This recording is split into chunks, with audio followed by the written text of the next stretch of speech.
Bienvenido a la clase. Hoy aprenderemos un poco sobre el lenguaje unificado de modelado, el cual comúnmente conocemos como UML.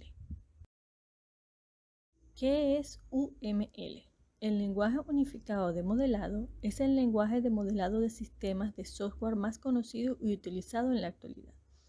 Es un lenguaje gráfico para visualizar, especificar, construir y documentar un sistema. Es comparable a los planos usados en otros campos y consiste en diferentes tipos de diagramas. En general, los diagramas UML describen los límites, la estructura y el comportamiento del sistema, así como los objetos que contiene.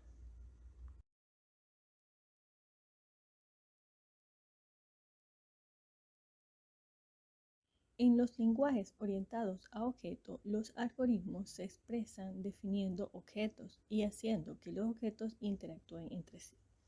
Esos objetos son cosas que deben ser manipuladas y existen en el mundo real.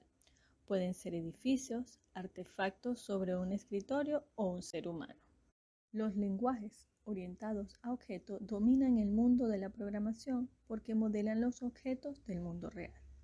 UML es una combinación de varias notaciones orientadas a objetos: diseño orientado a objetos, técnica de modelado de objetos e ingeniería del software orientada a objetos. UML usa las fortalezas de estos tres enfoques para presentar una metodología más uniforme que sea más sencilla de usar. UML representa en gran parte la construcción, documentación de diferentes aspectos del modelo de sistema de software y de negocio. Con la gran variedad de métodos de modelo de objetos, no progresaba la tecnología orientada a objetos. Rumbaugh y Booz decidieron unificar sus trabajos en un método único, el cual llamaron el método unificado. La primera versión de la descripción del método unificado fue presentada en octubre de 1995. Un año después se le unió Jacobson y el método unificado se transformó en UML. Asimismo, durante el año 1996 se creó un consorcio de colaboradores para trabajar en la definición de la versión 1.0 de UML, que agregó a grandes empresas del sector. De esta colaboración nace la descripción UML en versión 1.0, enviada el 17 de enero de 1997 a la OMG, constituyéndose en un estándar en el mes de julio del mismo año. Los objetos en UML son entidades del mundo real que existen a nuestro alrededor. En el desarrollo de software, los objetos se pueden usar para describir o modelar el sistema que se está creando en términos que sea pertinente para el dominio. Los objetos también permiten la descomposición del sistema en componentes pequeños comprensibles que permite que se construyan en piezas pequeñas a la vez. Estos son algunos conceptos fundamentales de un mundo orientado a objetos.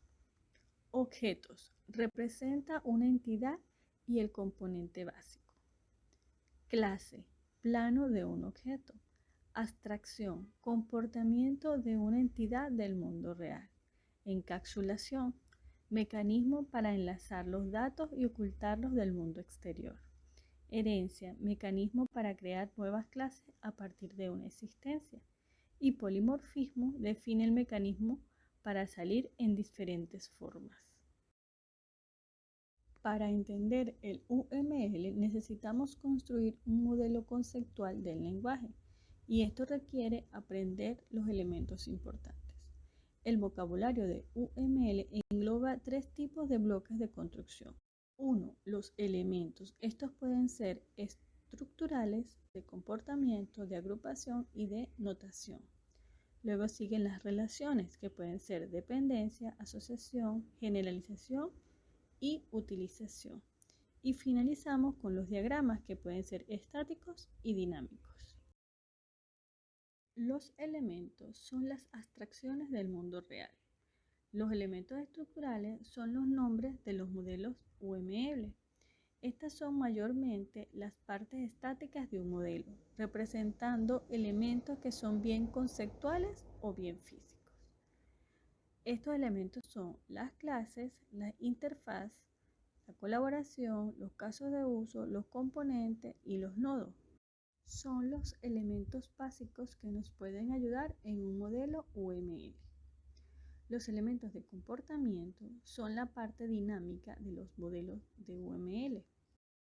Son los verbos de un modelo, representando el comportamiento en el tiempo y el espacio.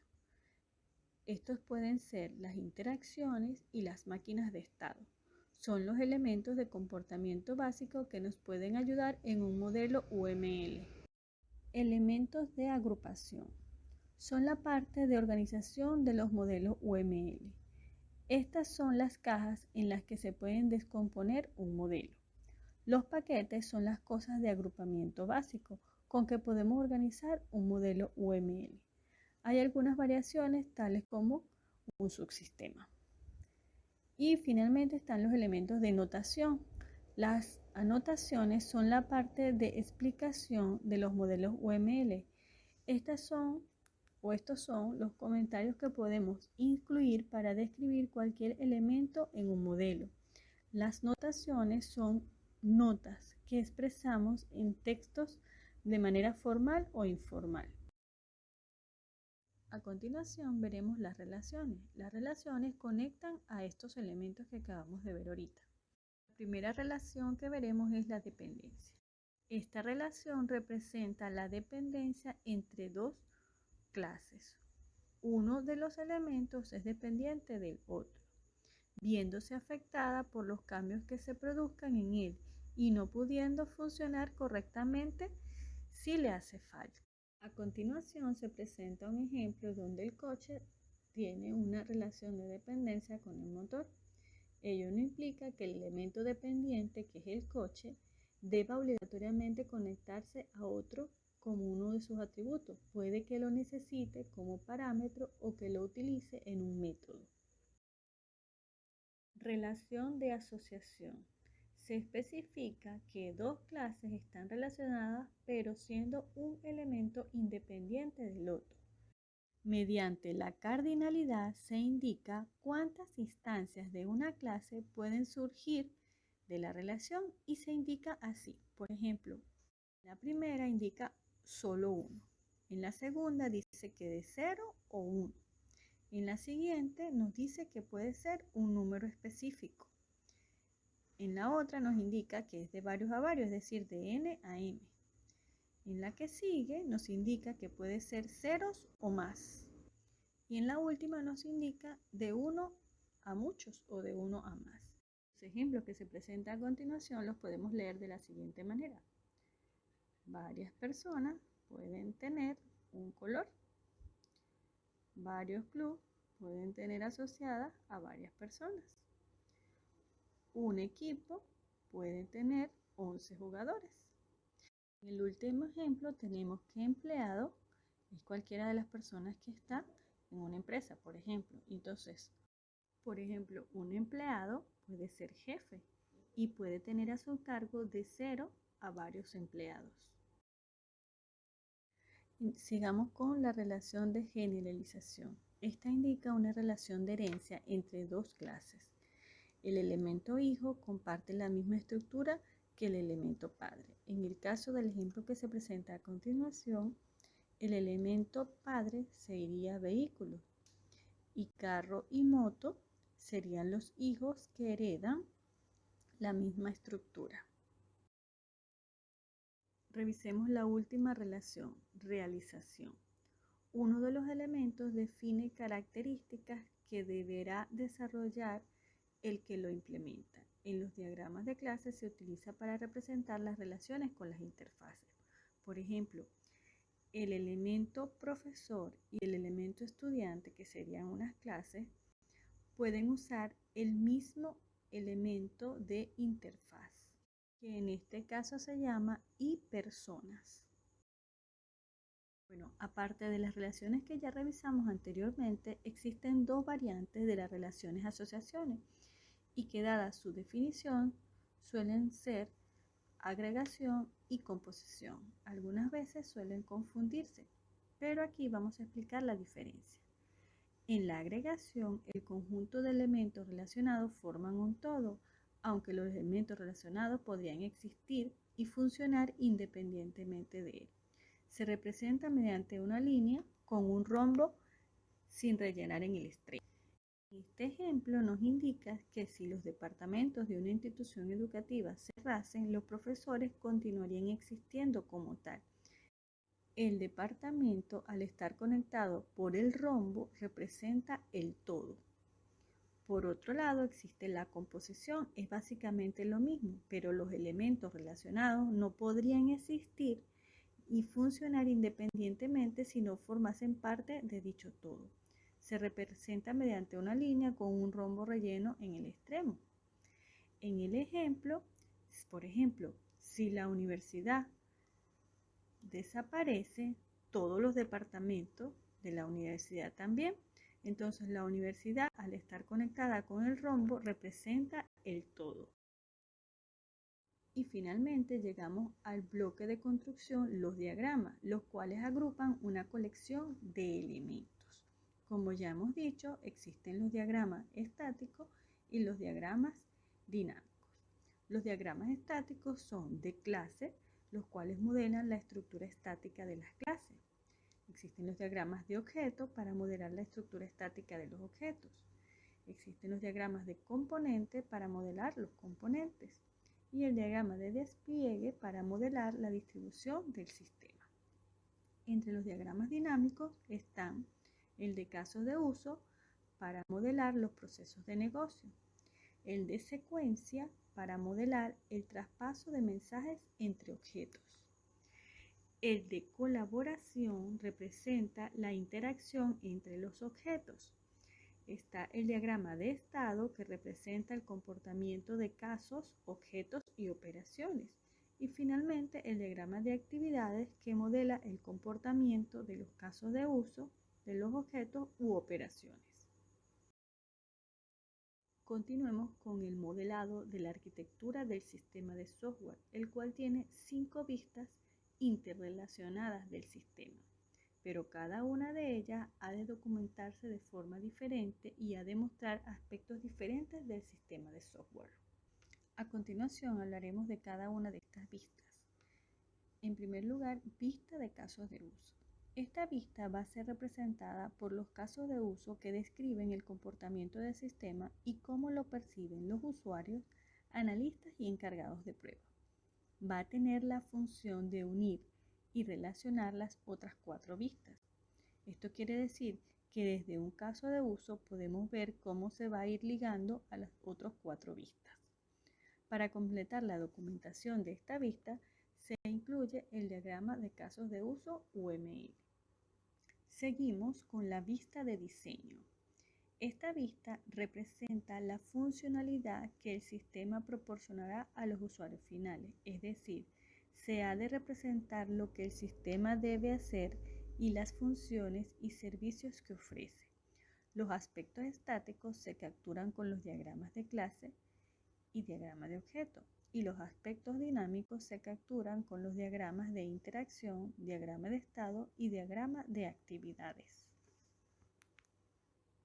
Vista de procesos. En esta vista se muestran los procesos que hay en el sistema y la forma en la que se comunican estos procesos, es decir, se representa desde la perspectiva de un integrador del sistema, el flujo de trabajo paso a paso del negocio y las operaciones de los componentes que forman el sistema. Para complementar esta documentación, se agrega el diagrama de actividades. Vista de implementación. En esta vista se muestra el sistema desde la perspectiva de un programador y se ocupa de la gestión del software, o en otras palabras, se va a mostrar cómo está dividido el sistema de software en componentes y las dependencias que hay entre esos componentes. Para complementar la documentación de esta vista se incluyen los diagramas de componentes y paquetes. Finalmente llegamos a la vista de despliegue. En esta vista se muestra desde la perspectiva de un ingeniero de sistema todos los componentes físicos del sistema, así como las conexiones físicas entre esos componentes que conforman la solución. Para complementar la documentación de esta vista, se incluye el diagrama de despliegue. La vista de casos de uso captura la funcionalidad de un sistema tal como se muestra a un usuario.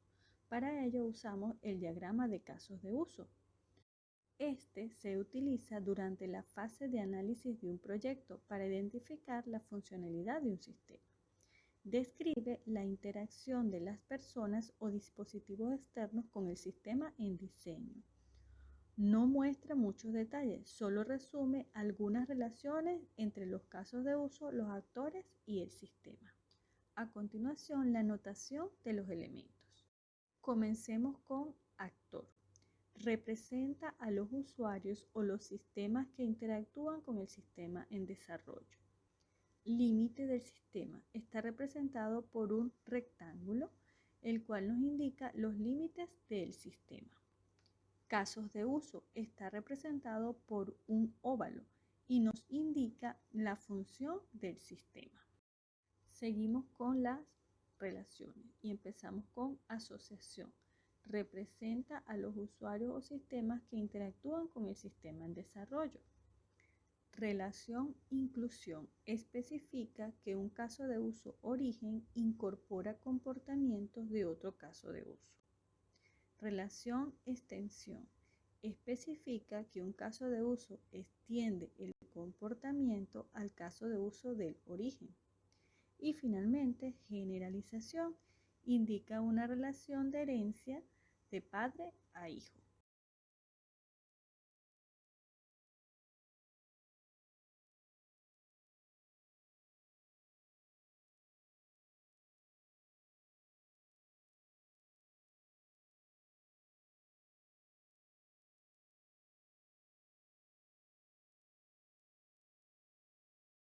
A continuación se presenta un ejemplo de un diagrama de uso. Vemos que el rectángulo nos representa el sistema y en este caso será un cajero automático. Fuera del sistema se encuentran los actores. En este caso tenemos actores clientes, operadores de mantenimiento y banco. En el caso de cliente vemos que existen dos tipos de clientes, persona y jurídica. Como pueden ver, aquí hay una relación de herencia. Entonces, el cliente se asocia con una operación. En este caso sería realizar operación. Como podemos ver, realizar operación tiene una relación de inclusión con otro caso de uso que se llama validar datos. Y este validar datos tiene una asociación con el banco, que es donde se validan los datos de este usuario o de este cliente. Ahora revisemos las relaciones. Retiro, depósito, transferencia y consulta. Todas ellas tienen una relación de extensión con operaciones, ¿ok? Y todas ellas se vinculan con relación asociación con el banco. De acuerdo con la relación extensión, recordemos que ella especifica que un caso de uso extiende el comportamiento al caso de uso origen. En este caso, el caso de uso realizar operaciones extiende su comportamiento hacia cualquiera de los otros casos de uso, como consulta, transferencia, depósito y retiro. ¿Qué quiere decirnos esto? Que primero deben validar los datos porque está incluido dentro de la realización de operaciones y posteriormente es que puede realizar cualquiera de las otras operaciones. También podemos observar que hay un actor llamado banco, pero que no es un usuario como tal, sino que es un sistema, porque es donde se validan los datos, donde se pueden consultar, hacer las transferencias y depósitos de un cliente. ¿Y dónde está esa información? En un sistema del banco. Espero que el material sea de provecho para ti. Cualquier duda o comentario lo puedes realizar por los medios de comunicación definidos para esta unidad curricular.